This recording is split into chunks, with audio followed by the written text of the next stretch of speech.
সুন্দরবন রক্ষায় সমন্বিত অভিযান চান পরিবেশ উপদেষ্টা। সুন্দরবনকে সব ধরনের অপরাধমুক্ত রাখতে বন বিভাগ, নৌবাহিনী, র্যাব, কোস্টগার্ড, বিজিবি, পুলিশ ও স্থানীয় কমিটি পেট্রোল গ্রুপকে সমন্বিতভাবে কাজ করার নির্দেশ দিয়েছেন পরিবেশ, বন ও জলবায়ু পরিবর্তন মন্ত্রণালয় এবং পানি সম্পদ মন্ত্রণালয়ের উপদেষ্টা সৈয়দ আরিজনা হাসান।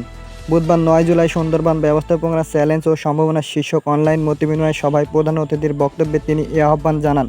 সবাই উপদেষ্টা স্থানীয় জনগণের জীবিকা নির্বাহ, বনদস্যুতা, হরিণ শিকার, প্লাস্টিক দূষণ, আগুন লাগা, বিষ দিয়ে মাছ ধরা, অবৈধ প্রবেশ ও যান চলাচলের মতো চ্যালেঞ্জগুলো তুলে ধরেন এবং সেগুলোর সমাধানে একটি সমন্বিত পরিকল্পনার আহ্বান জানান। তিনি বলেন, সুন্দরবন শুধু একটি বনভূমি নয়, এটি আমাদের জীবনের অংশ। এর টিকে থাকা মানে দেশের পরিবেশ, জীবন বৈচিত্র্য ও উপকূলীয় মানুষের জীবনের নিরাপত্তা। সুন্দরবন সুরক্ষায় চলমান প্রকল্পে tiger response team, dolphin team এবং পেট্রোল ইউনিট কাজ করছে।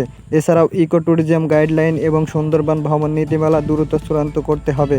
সবাই আর বক্তব্য রাখেন পরিবেশ, বন ও জলবায়ু পরিবর্তন মন্ত্রণালয়ের সচিব ডাক্তার ফারিনা আহমেদ এবং প্রধান বন সংরক্ষক মোহাম্মদ আমির হোসেন চৌধুরী, খুলনা অঞ্চলের বন সংরক্ষক মোহাম্মদ ইমরান আহমেদ প্রমুখ।